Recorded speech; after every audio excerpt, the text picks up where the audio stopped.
वहाँ पे ऐसे, या फिर अगर लंग का कैंसर है तो फिर उसका भी कई टाइप है, तो सब डिटेल मेडिकल फिजियोलॉजी में पढ़िएगा। लेकिन हम लोग यहाँ पे थोड़ा सा एक जनरल टाइप जो प्रॉब्लम आता है वो देखते हैं। तो प्रॉब्लम में अगर हम लोग कहें ब्रीदिंग में, तो first is the rhinitis. Rhinitis, rhino term आता है नोज के लिए, नाक में। तो अगर नेजल पैसेज में इन्फेक्शन हो जाए, इन्फ्लामेशन हो जाए, ब्रीदिंग में प्रॉब्लम आए, तो that condition is called rhinitis. Rhinitis, itis term लगा दिया है तो इसका मतलब है डिफेक्टेड डिजीज है, डिस्कम्फर्ट है। तो यहाँ पे राइनो टर्म आता है नेजल पैसेज, उसमें प्रॉब्लम है, that's why it is rhinitis. नाक में कभी कभी सूजन हो जाता है, किसी को कुछ एलर्जी हो गया, तो it is rhinitis. The next one is the pharyngitis. Pharyngitis यानी inflammation और infection in the pharynx. Pharynx में infection या inflammation हो गया तो it is called pharyngitis. अब pharynx के बाद हम लोग आते हैं larynx में, जिसमें vocal cord है। तो वहां पे अगर कोई infection हो गया तो laryngitis, राइनाइटिस नोज में, फेरिंजाइटिस फेरिंग्स में, और लैरिंजाइटिस लैरिंग्स में। इसके बाद ब्रोंकाइटिस। ब्रोंकाइटिस यानी इन्फेक्शन इन द ब्रोंकाई और ब्रोंकियोल्स।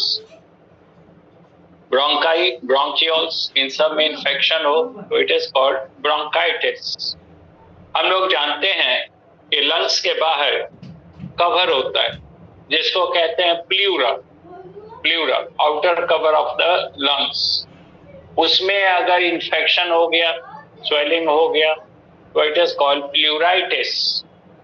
तो प्ल्यूरा में इन्फेक्शन है तो प्ल्यूराइटिस, ब्रोंकाई में है तो ब्रोंकाइटिस, लैरिंग्स में है तो लैरिंजाइटिस, फेरिंग्स में है तो फेरिंजाइटिस, नोज में है तो rhinitis.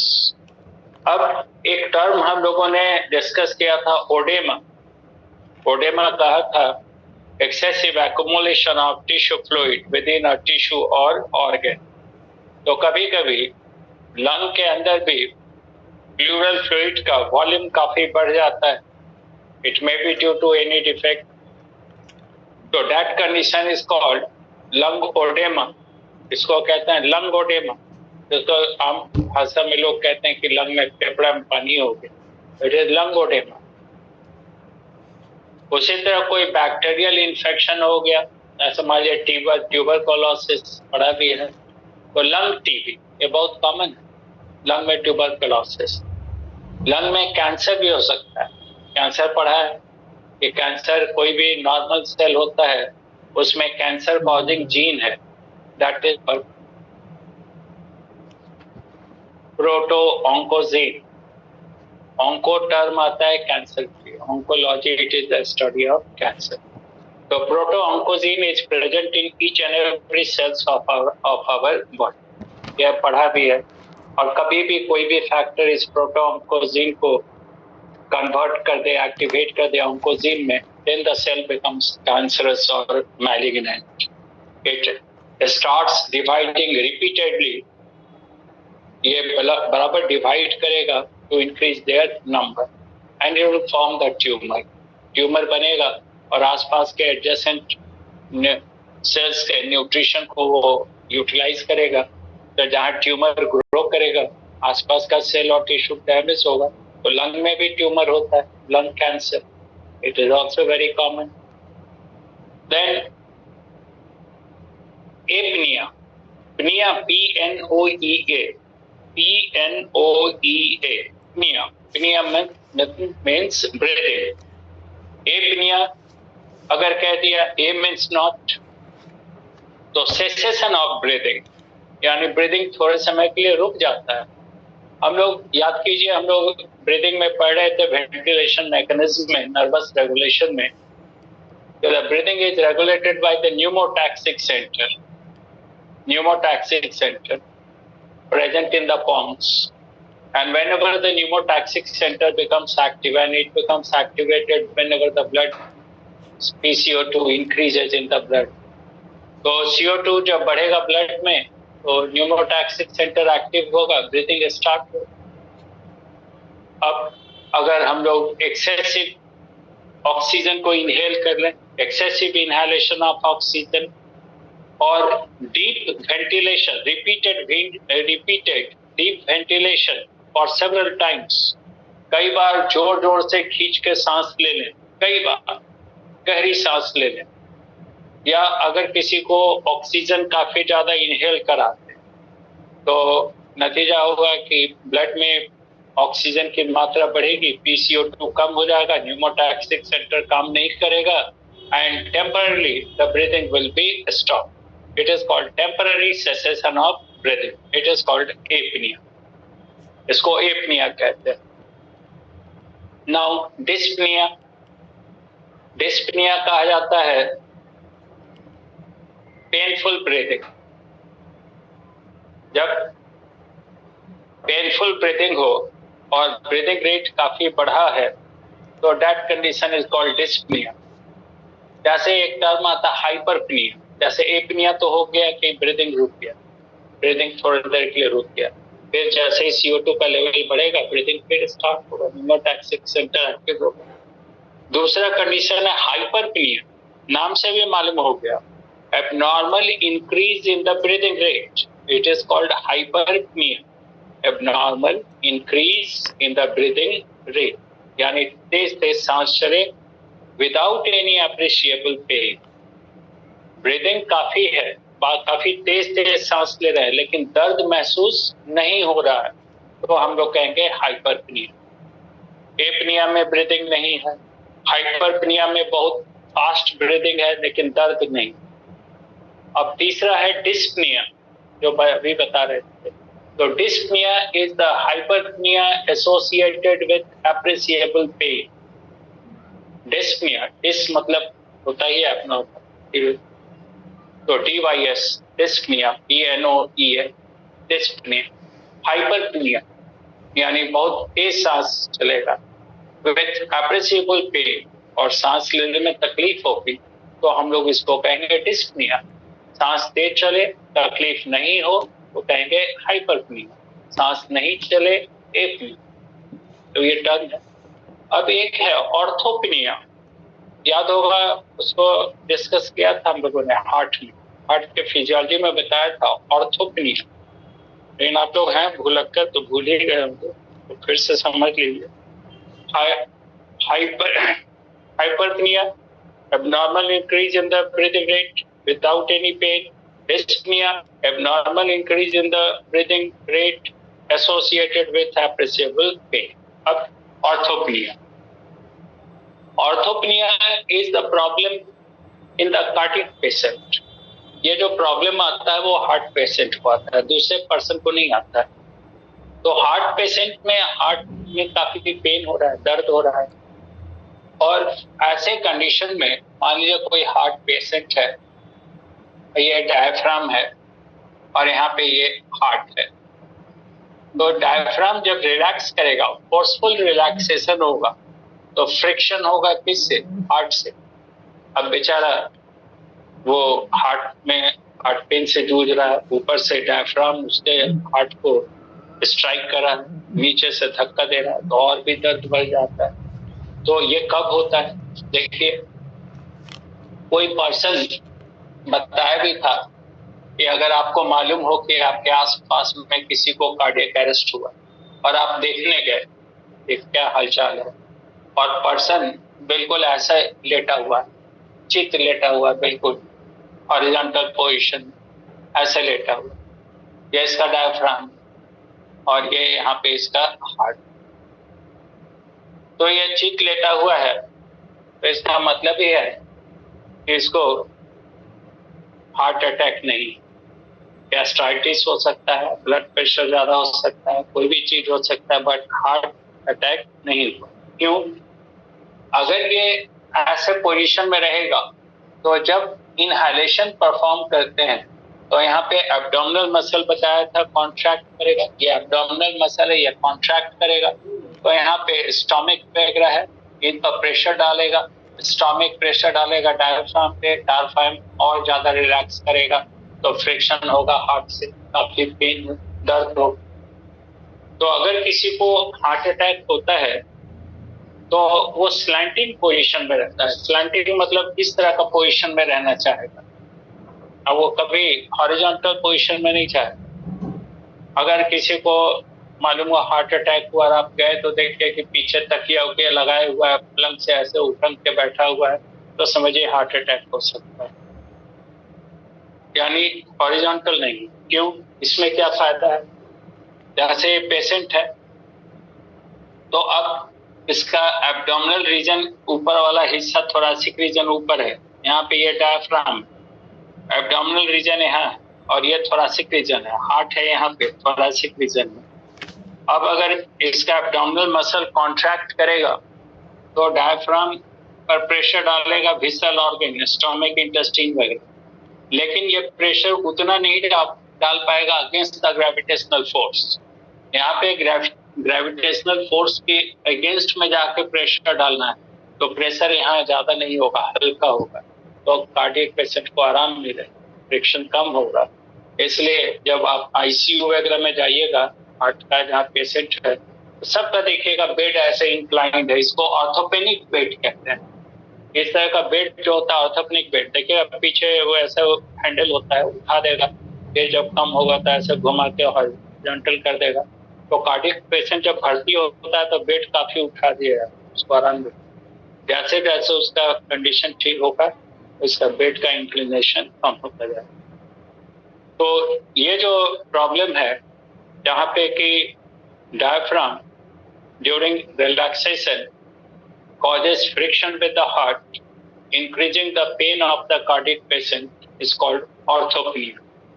Orthopnea in cardiac patient, जहाँ पे एक्सहेलेशन के समय डायफ्राम प्रेशर डालता है, फ्रिक्शन होता है उसका हार्ट से, हार्ट में और दर्द बढ़ जाता है। तो उसका रेमेडी है कि इसको इंक्लाइन पोजीशन में लेटाएं ऑर्थोपेनिक बेड पे। नाउ एपॉक्सिया और हाइपॉक्सिया नाम से भी पकड़ लीजिए। एपॉक्सिया ये मीन्स नहीं, ऑक्सीजन अगर अवेलेबल नहीं है या काफी कम अमाउंट में अवेलेबल है, किसी पर्सन को काफी कम ऑक्सीजन मिल रहा है या बिल्कुल नेग्लिजिबल अमाउंट है, तो कंडीशन इज कॉल्ड एपॉक्सिया और hypoxia, person will not survive. दूसरा है एस्फैक्सिया, अक्सर हम भी टर्म यूज करते हैं कई जगह, यह एस्फैक्सिया दम घुट जा। एपॉक्सिया में ऑक्सीजन नहीं मिला, उसमें प्रॉब्लम है एटमॉस्फेरिक एयर में ऑक्सीजन कम है, या हो सकता है लंग में कोई प्रॉब्लम है या कहीं ब्लड ऑक्सीजन सप्लाई ठीक से नहीं कर रहा है तो ऑक्सीजन नहीं मिला। उसमें लंग का कोई प्रॉब्लम नहीं है, ऑक्सीजन नहीं मिला, तो दैट इज एपॉक्सिया। और अब जो प्रॉब्लम है एस्फैक्सिया, एस्फैक्सिया में हम लोग जानते हैं कि हीमोग्लोबिन का जितना एफिनिटी या लगाव है ऑक्सीजन के लिए, उससे 250 गुना ज्यादा लगाव है CO के लिए, कार्बन मोनोऑक्साइड के लिए। Haemoglobin has 250 times greater affinity for carbon monoxide in comparison to that for the oxygen. So even the presence of a small amount of carbon monoxide is sufficient to readily combine it with hemoglobin to form a very toxic compound called carboxyhemoglobin. तो ये carbon monoxide haemoglobin से combine करके बना देगा carboxy haemoglobin. अब ये जब carbon monoxide haemoglobin से कंबाइन करता है तो it blocks the binding site for the oxygen. ये तो कंबाइन किया, ठीक है, लेकिन अब ऑक्सीजन के लिए जो कॉम्बिनेशन साइट था, बाइंडिंग साइट था, उसको ये ब्लॉक कर।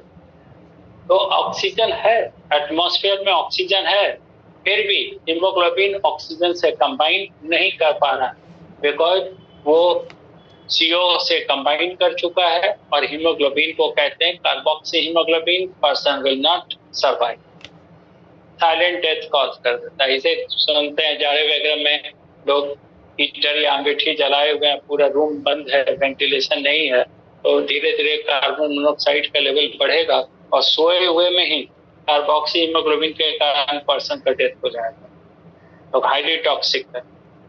अब इसके बाद एक टर्म, एक कंडीशन हम लोगों ने पढ़ा था वो डिजीज में, एम्फीसीमा, सिगरेट स्मोकिंग।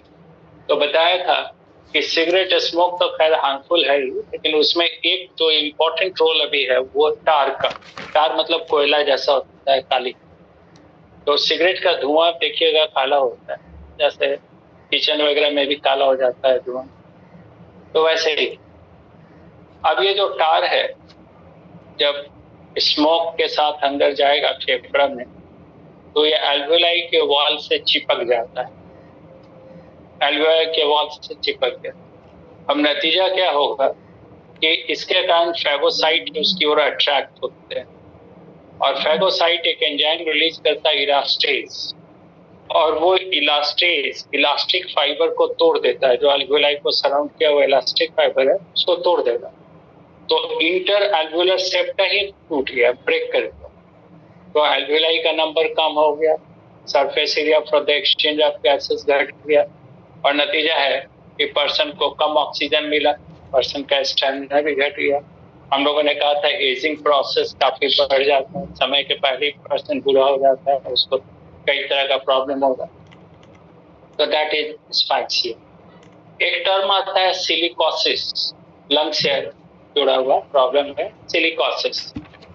तो सिलिकोसिस में जैसे आप देखिएगा कहीं थ्रेसर वगैरह होता है, जैसे पहाड़ से चट्टान वगैरह टूटता है तो फिर उसका गिट्टी बनाता है, गिट्टी जो सप्लाई होता है, गया वगैरह साइड में बहुत है, हर जगह देखिएगा, तो क्रशर्स होता है जो स्टोन चिप्स बनाता है, तोड़ता है, तो वहां पे उस एरिया में स्टोन से रिलीज होने वाला सिलिका पूरे हवा में फैला रहता है, तो उस एरिया में रहने वाले जो उस एरिया में जिनका आना जाना है वो सांस के साथ सिलिका को अंदर ले लेता है और सिलिका जाके चिपक जाता है लंग्स के अंदर, ब्रोंकाई में भी चिपक सकता है या फिर ब्रोंकियोल्स या एल्वेलाई में, और सिलिका जब चिपक जाएगा तो वहां पे स्वेलिंग होने लगता है, वहां पे सूजन होने लगता है, काफी पेनफुल होता है, धीरे धीरे वहां पे वो टिश्यू डैमेज होने लगता है, फिर वही प्रॉब्लम है, लंग डैमेज हो रहा है, it is called silicosis.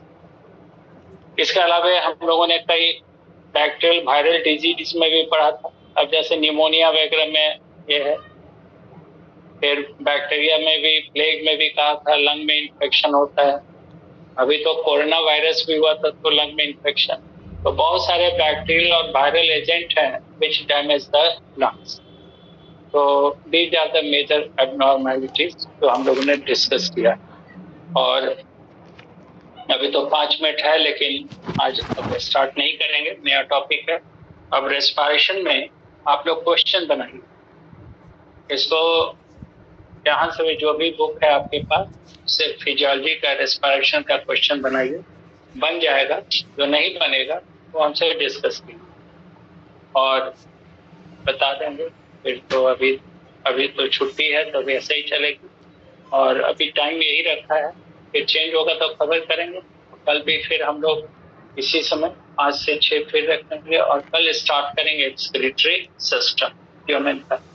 Excretory system जब हो जाएगा तब फिर डाइजेस्टिव सिस्टम शुरू करेंगे। आपको बताया था कि डाइजेशन पढ़ा देंगे तो डाइजेस्टिव सिस्टम करेंगे, और फिर जब सेंटर खुलेगा तो वहाँ पे जो ईयर पढ़ रहे हैं ईयर कंप्लीट कर देंगे, और फिर उसी में जॉइंट मसल पढ़ा देंगे और एक लास्ट प्रॉब्लम पढ़ा देंगे। बैच आपका दिसंबर वगैरह में खत्म हो जाए, उससे ज्यादा नहीं जाएगा। ठीक है, थैंक यू, फिर कल देखेंगे इसको। अब अगर चाहिए बैच खत्म, आपको इधर ही है बैच खत्म कर दें, लेकिन अभी टारगेट में भी ऑनलाइन चलता रहेगा, वो तो अप्रैल तक चलता रहेगा टारगेट ऑनलाइन। तो अगर चाहिएगा तो रिवीजन के लिए जहाँ जरूरत होगा वो अपना टॉपिक लिंक भेज दिया करेंगे, जहाँ रिवीजन होगा कीजिएगा, अभी तो खैर फिलहाल अभी 1-1.5 महीना आपका चलेगा। तो कल हम लोग स्टार्ट करेंगे एक्सक्रीटरी सिस्टम, रेस्पिरेटरी सिस्टम का सारा क्वेश्चन बना जाइए, कोई बाकी बकाया नहीं रहे।